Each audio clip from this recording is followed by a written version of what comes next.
Un saludo para todos, soy Luis Enrique Arteaga y en esta oportunidad vamos a continuar con nuestras clases de resistencia de materiales. Hablaremos sobre un tema muy interesante que corresponde a elementos mecánicos sometidos a fuerzas de torsión. Este caso es muy usual en máquinas que transmiten potencia o, por ejemplo, como en la figura observamos un diseño de un cardan que es el encargado de transmitir el torque del motor a las llantas traseras. En la figura A podemos observar un eje sometido únicamente a cargas de torsión. Por su parte, en la figura B observamos un efecto de carga combinada, donde el eje está sometido tanto a torsión como a cargas de compresión. En el caso del cardan, las juntas homocinéticas se encargan de absorber las cargas diferentes a la torsión, de tal manera de que el eje hueco pueda transmitir la carga con seguridad. En la figura vemos el ejemplo de un eje de transmisión que acopla un generador con una turbina. Observamos en el diagrama de cuerpo libre que el torque se puede reemplazar por el efecto de la fuerza multiplicada por la distancia. En este caso, el torque va a ser igual a la integral de ρ de F. Si analizamos la figura, observamos que la fuerza es paralela al área que la soporta. Por lo tanto, se trata de un esfuerzo de tipo cortante, que se define como la fuerza sobre el área. De tal manera que reemplazamos aquí la derivada de fuerza por su correspondiente al cortante en función del área. De esta forma, el cortante va a ser igual a la integral de ρ tau de A. Como tau presenta un comportamiento lineal, se puede sacar de la integral en forma de la expresión tau máximo sobre C, donde tau máximo representa el esfuerzo cortante máximo y C la distancia desde el centro del eje a su superficie. Una explicación más detallada de la fórmula la encuentran ustedes al final de su libro de texto. Me parece importante es que tengamos en cuenta que esta integral ρ cuadrado de A corresponde a un parámetro que nosotros calculamos dependiendo de la sección transversal del eje, que se denomina J o momento polar de inercia. En la figura observamos la distribución de esfuerzo cortante a lo largo de la sección transversal del eje.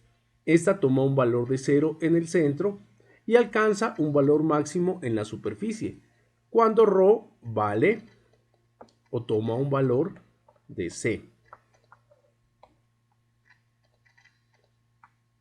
Una de las características de la transmisión de torque es que el cortante que puede transmitir o que debe soportar la sección central es muy bajo. Por esta razón, en muchas oportunidades se fabrican ejes huecos con el fin de mejorar la relación rigidez-peso. Es así como obtenemos un eje mucho más liviano con una muy buena capacidad de soportar carga. En el caso del cardan ocurre lo mismo, es un eje hueco de bajo peso, lo cual disminuye también las pérdidas de transmisión. Sin embargo, debido a ello no puede soportar cargas de flexión. Ese papel lo cumplen las juntas homocinéticas, como lo dijimos anteriormente. De esta manera llegamos a la ecuación que vamos a utilizar para relacionar el esfuerzo máximo con el torque, la cual nos dice que tau máximo es igual a Tc sobre J, donde tau máximo es el esfuerzo en pascales o PSI, C corresponde a la distancia a la superficie. En el caso de eje hueco tenemos C1 y C2. C1 si vamos a calcular el esfuerzo mínimo en el inicio de la sección transversal, o C sub 2 si vamos a calcular el esfuerzo máximo en la superficie.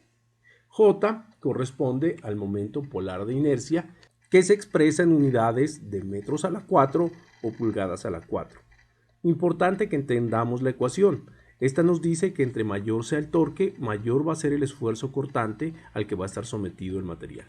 Igualmente, entre más distante sea el punto con respecto al centro, mayor va a ser el esfuerzo que se va a generar. Sin embargo, entre más grande sea el eje, mayor área transversal tenga este, mayor resistencia va a oponer a la transmisión de torque. Ese parámetro o esa condición es tenida en cuenta gracias al momento polar de inercia. Miren que debido a que está elevado a un exponente 4, tiene mucho más peso que el efecto del desplazamiento a lo largo de la distancia radial. Físicamente, una forma de interpretar el momento polar de inercia corresponde a la tendencia que tiene el cuerpo a conservar su condición de movimiento rotacional debido a su volumen. Una de las razones fundamentales por la cual siempre utilizamos ejes de sección circular es que para el caso de secciones transversales diferentes, como en el caso de la sección cuadrada, estas no conservan su forma o la forma de la sección transversal una vez se aplica el torque.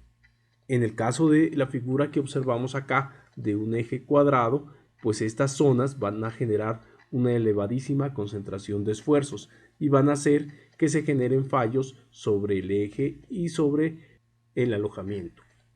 En la otra parte de la gráfica podemos observar las fórmulas que se utilizan para el cálculo del momento polar de inercia de ejes circulares.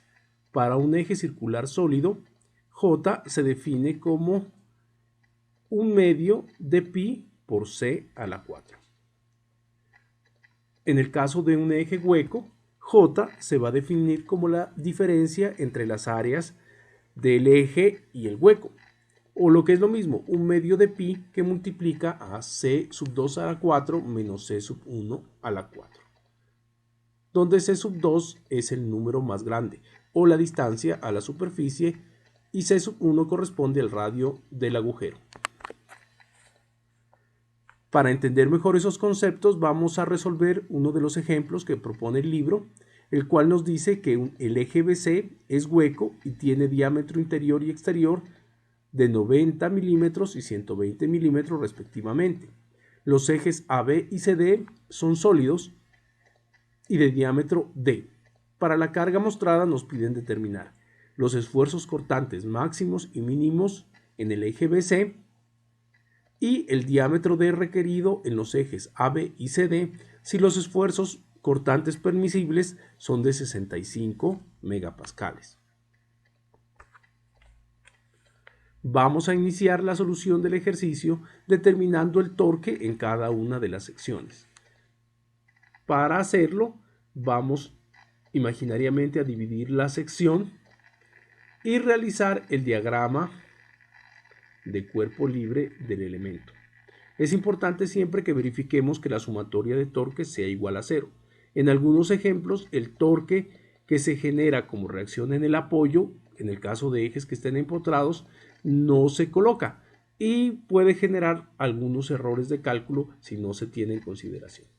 En este caso vemos que de aquí para acá el torque en A corresponde a 6 kilonewtons. Debemos llegar al mismo resultado para conservar el equilibrio en el otro caso. Y démonos cuenta aquí que tenemos 14 y 6 kilonewtons en este sentido, lo cual nos da 20, y 26 en el sentido contrario. 26 menos 20 da 6 y tenemos 6 kilonewton metro en este sentido y otros 6 kilonewton metro en el sentido contrario, lo cual nos genera la condición de equilibrio dinámico que estamos buscando o de equilibrio estático. Ahora analicemos, bueno, entonces el torque en AB va a ser igual a 6 kilonewtons.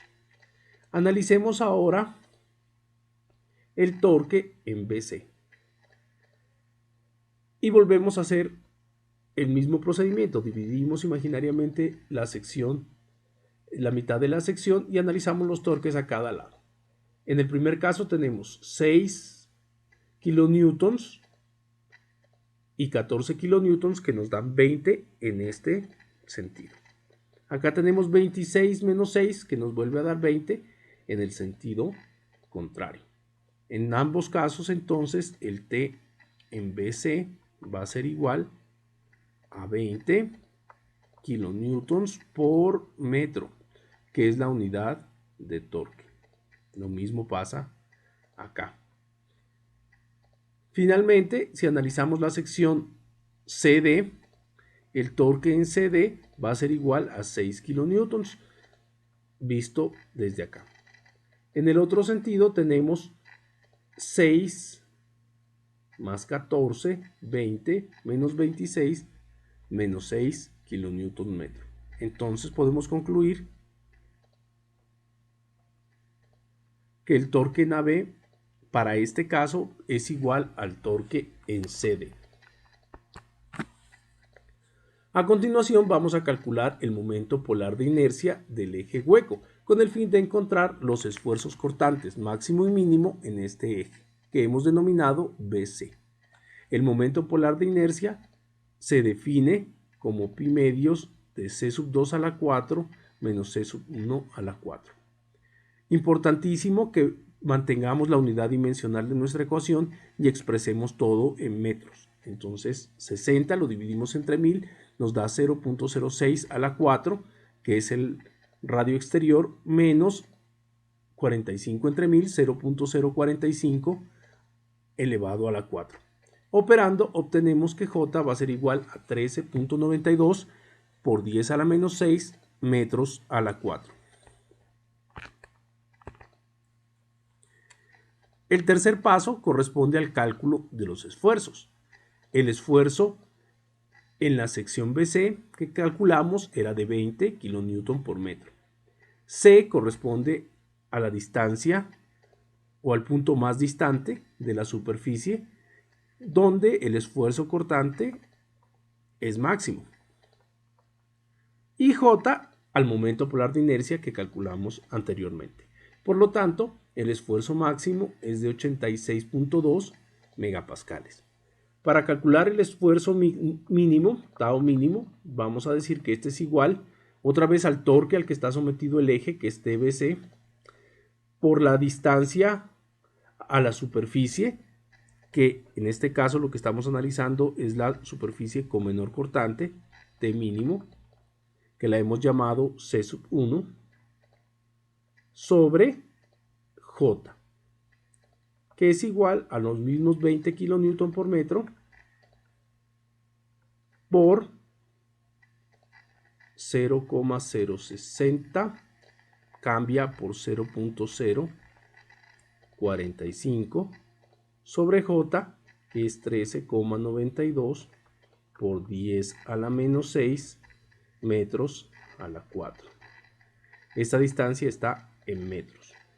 Por lo tanto, revisemos nuestras unidades. Tenemos kilonewton por metro.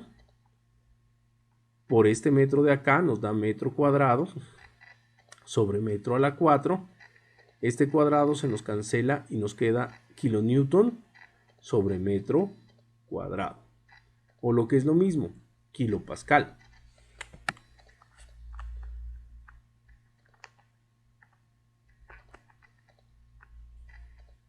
Verifiquemos por favor el resultado. Nos da 64.7 megapascales. Otra forma de encontrar el cortante mínimo consiste en realizar el cociente entre el cortante máximo y el cortante mínimo, donde este vuelve a ser TBC, este es C sub 1 y aquí J.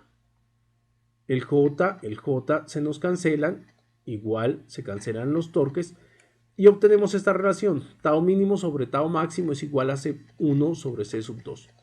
Por lo tanto, despejando tau mínimo, obtenemos un valor de 64.7 megapascales.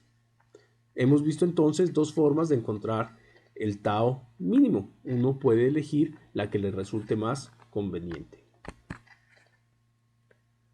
Pasemos ahora al punto B, que nos pide encontrar el diámetro requerido de los ejes AB y CD si los esfuerzos cortantes permisibles son de 65 megapascales. El esfuerzo admisible maneja el mismo concepto que manejamos en los esfuerzos normales a tensión y compresión. Corresponde al máximo esfuerzo que puede soportar el material con seguridad y se encuentra a partir de la relación del esfuerzo máximo con el factor de seguridad, de la misma forma que lo hicimos en las clases pasadas. Ahora, para encontrar el diámetro, vamos a partir de nuestra fórmula de cortante, que es igual a la relación de TC sobre J. En este caso, el esfuerzo cortante lo vamos a tomar como el esfuerzo admisible que tiene el material. T para la sección AB y CD era el mismo y equivalía a 6 kN por metro. C, en este caso, como es un eje sólido, corresponde al diámetro del eje, y J lo hemos reemplazado por su equivalente, que es pi medios de C a la 4. Observemos aquí que este C con este C a la 4 se cancela y nos queda C cubo. Despejando tenemos que C cubo es igual a 58.8 por 10 a la menos 6 metros cúbicos. Si sacamos raíz cúbica a ambos lados de la ecuación, vamos a tener que C es igual a 38.9 por 10 a la menos 3 metros. Por lo general, cuando uno va a comprar el material es más conveniente expresar sus dimensiones en función del diámetro, por lo cual decimos que el diámetro va a ser igual a 2 veces el radio, o lo que es lo mismo, 2 por 38.9, lo que nos da un diámetro de 77,8 milímetros. Debemos entender este como el diámetro mínimo que debe tener el eje para poder transmitir el torque con seguridad. Con esto damos por terminada nuestra clase de hoy. Les agradezco mucho su atención. Nos vemos en otra oportunidad.